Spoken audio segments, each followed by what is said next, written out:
It's 11.1%. So an alcoholic's dream.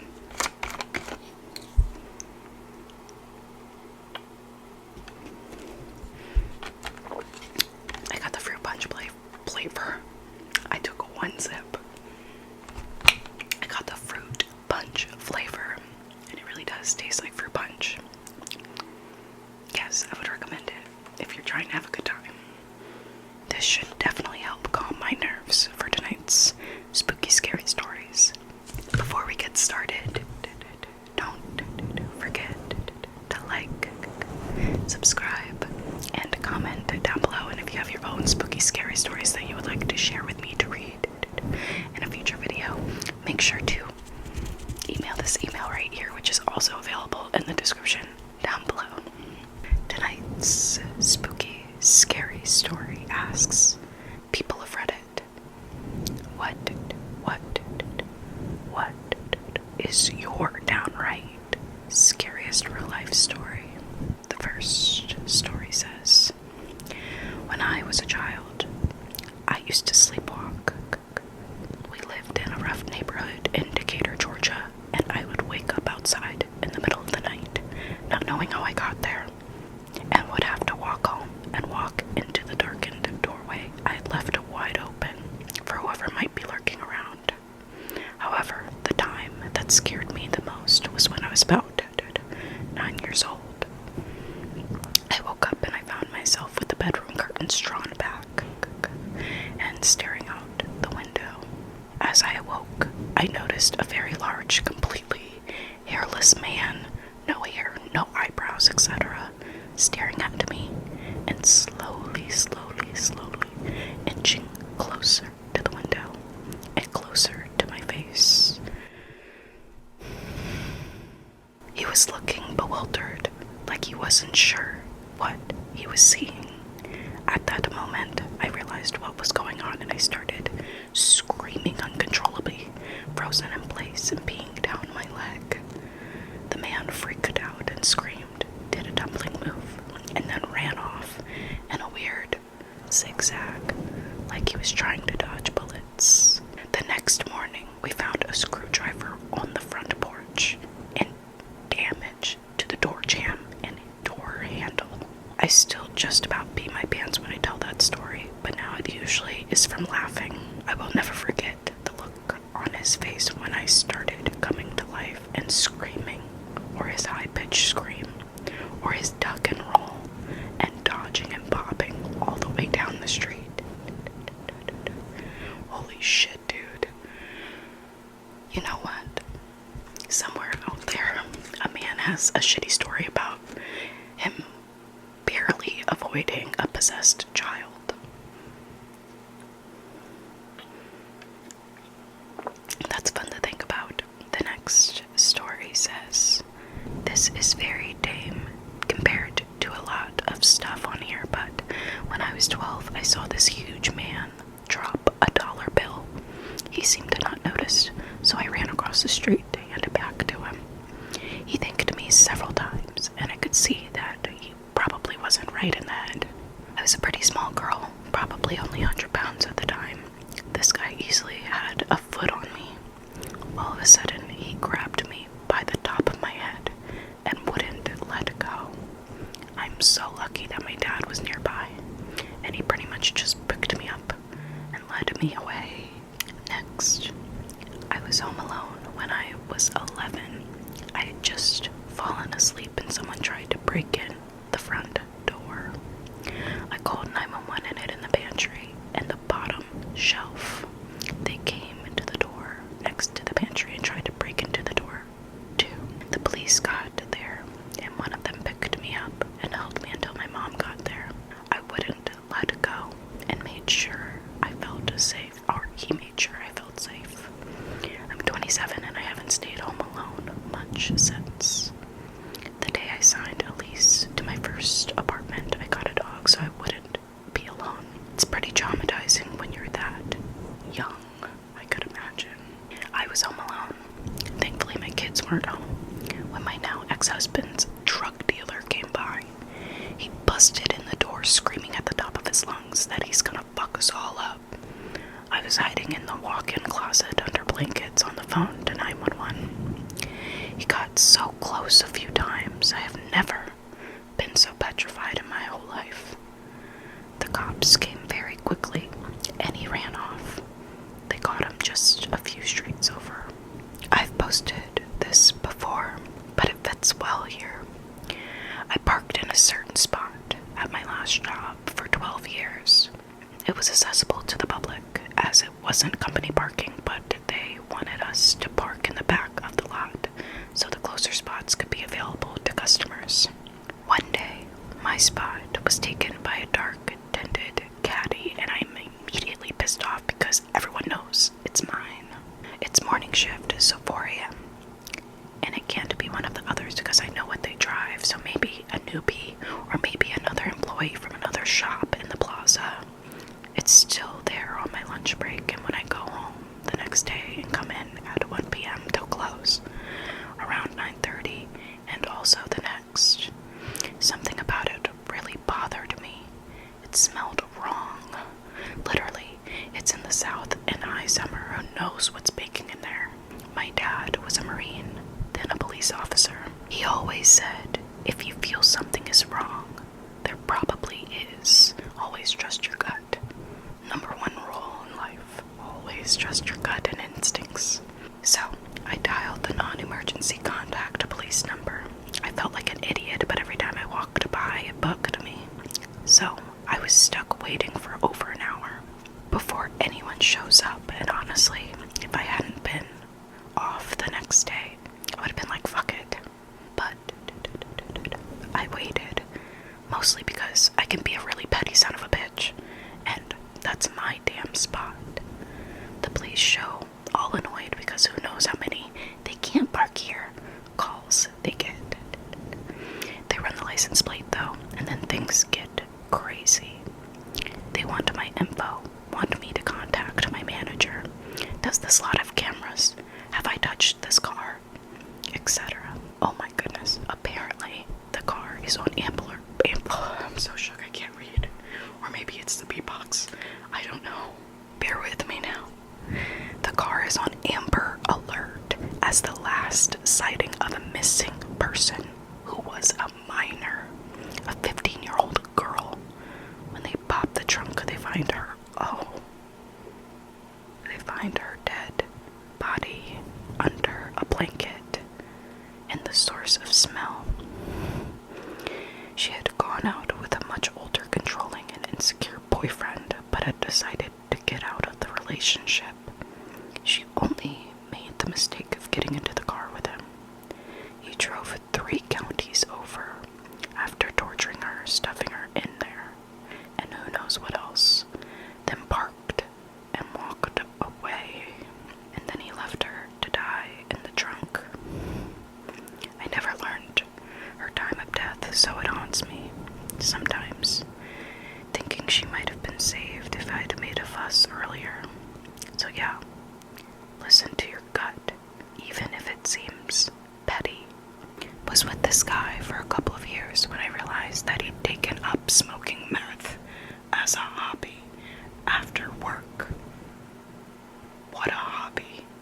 We had numerous problems already and had 3 small kids. 3 whole small kids. That makes the situation 10 times more complicated and difficult. So I finally kicked him out.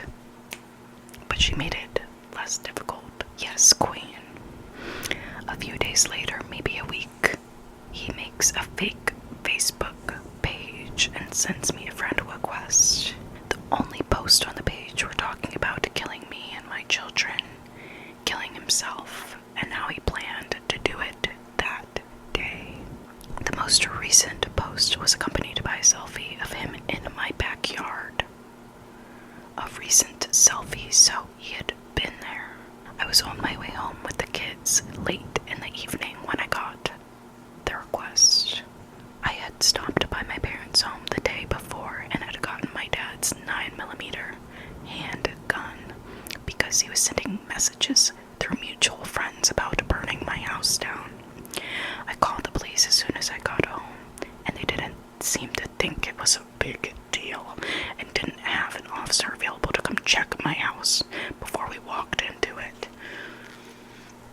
useless. They're useless, I tell you.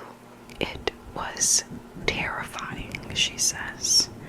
I had to check my entire house every time we came home for a while, and I was always worried that I'd eventually find him in there. My anxiety is like for her. Oh my goodness. Police were called numerous times, and I was eventually granted a restraining order for a couple of weeks. When the death threats continued, he died about a year ago, and all I felt was relief. Sorry. I'm not laughing at that. I'm laughing at the first comment, which says, "Rest in piss." I had a pulmonary embolism late last year in late August. I was going to get a pain evaluation the following Monday, but the pain was so bad on Friday that I went in. The doctor told me that I'd have died if I had waited.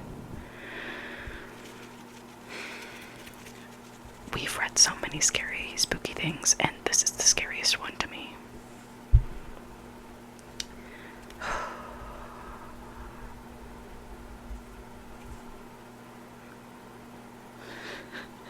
What kind of symptoms did you experience? Somebody asked. Excruciating back pain. Could only take half a breath without pain. My body naturally suppressed my attempts to sneeze. Oh my god, let me stop reading. I don't want to know.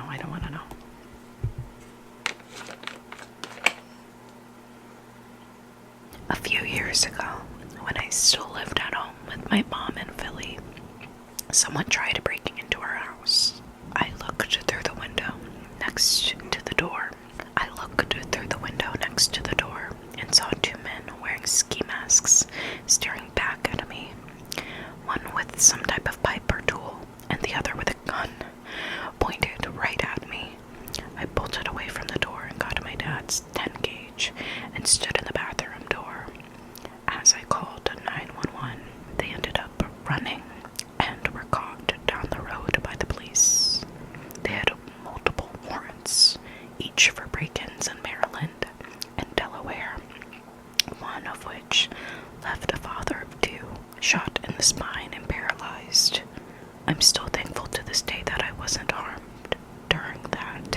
When I was 17, my mom's husband had this mental breakdown and plotted/attempted to kill her. I was recovering from knee surgery at the time, but still ran from my room to see what was going on. My baby brother, who was 4 at the time, was in the room when he was choking and stomping on her, and I took him out of the room and told my other siblings to leave the house and get someone to call the cops. I had to tackle him to get him off of her, and had to bend him up against the washer and dryer and yelled at her to leave.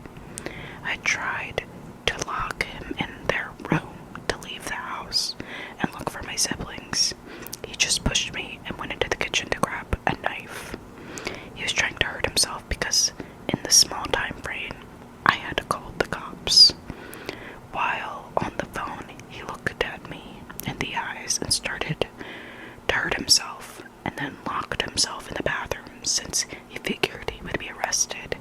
What scared me the most was how calm he was when he said, "She's cheating on me, so if I can't have her, no one else will." As I was screaming at him, I have no idea how I got him off of her because he was 6'3" and 300 pounds. I'm 21, and to this day I get jumpy around knives and panic when I don't hear from my mom after she leaves the house. Wait, what ended up happening to him? Oh, he ended up getting arrested and booked and then put on mood stabilizers and medication that was mandated and put into therapy and had to take anger management classes. He was also released on probation afterwards.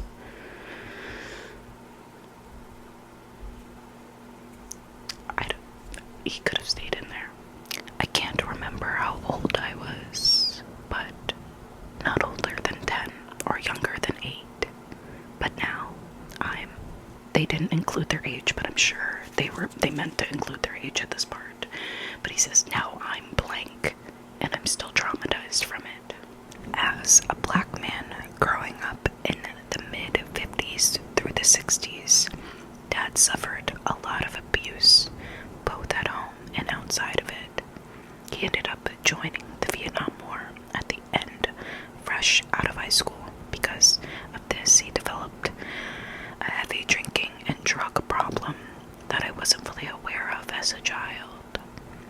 As you can probably guess, this led him to being abusive himself, mostly towards my mom.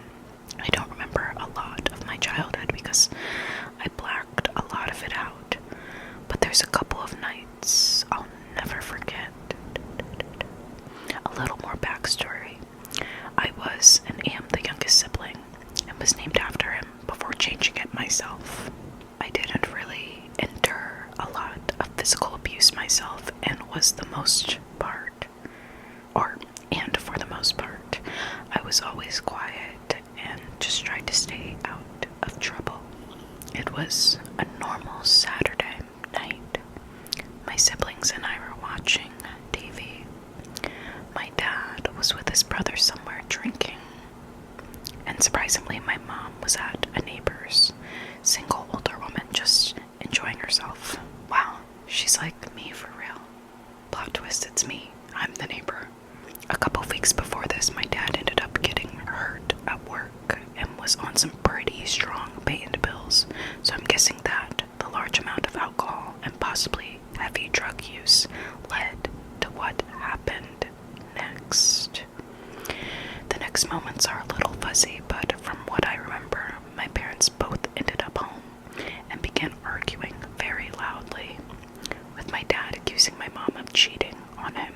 I remember we had this big glass table in our living room, and he was so pissed off he slammed his fists on it and shattered it.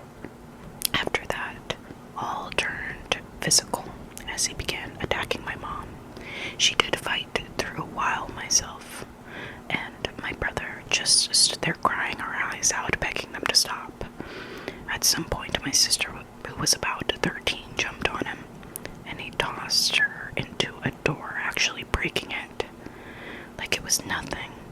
During all of this, my dad's brother, who was in his 60s or 70s, was trying to talk him down, but it was nothing, nothing was getting to him. Eventually, my dad walked out the door, and my mom sat us all on the couch and just held us while we cried, thinking it was finally over, until my dad came back and started pouring some liquid all over us. What the No, it was literally gasoline, and we didn't even realize it until he poured a line outside to the door and started trying to light it with a lighter that I'm still thankful wasn't working. My sister ran out the back door to another of my dad's siblings that lived a couple of blocks away. My uncle was able to stop him from trying to burn us all alive, and when he came back in, I just remember grabbing him by the waist, begging him to stop and saying I had gas in my eyes. I think at that point it broke him. It broke him out of whatever came over him, because he just began apologizing and checking to see if I was hurt, and then he ran off. The thing is, though, the worst part isn't that my mom didn't press charges or that he was only in jail over the weekend. It's the fact he didn't remember any of it. I think about it almost every day. I do still have a relationship with my dad, though. All a bit strained. He's completely sober now, and an amazing grandparent to my siblings' kids, who he sees every day. Although he's part of the reason I don't think I could ever have kids. When I was 11 or 12, one of my classmates moved out of the area but invited some of us to visit for his birthday later that year. He made a new friend at his new school and invited him to the get-together as well. We were exploring around his house. My friend and his new friend said we should go check out the rope swing in the woods nearby. Bridge to Terra fucking Pythia taught me to not fuck with rope swings.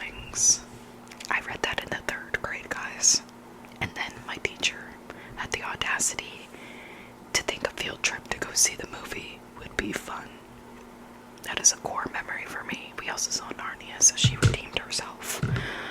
But say no to rope swings. I don't know what's about to happen, but say no to rope swings. We hiked back to this little trail and found this rope swing, which was just a long rope with a piece of wood tied to the end. It looked like you used it to swing out pretty far over this steep, wooded hillside. They asked who wanted to try it. Normally I would take the risk and do things like that, but it seemed dangerous to me. And I said I might go, but I wouldn't be first. My friend's new friend said he would go on the rope and swing. Still to this day, I don't know if they were familiar with using it in the past or not, or if he was trying to be cool and impress us. He swung way out, and at the apex of the swing, one hand slipped off the wood handle, and then the other. For a split second, I thought, oh cool, there's a safe place to land. And he meant to do it. There was no safe landing. He made impact on a fallen tree and then pitched forward and slid several feet on some rocks. He died instantly. Of course, we did not know he was dead right away. We had to make our way down there to try to help him. His lips were already blue when we got there. It seems like a good place to stop.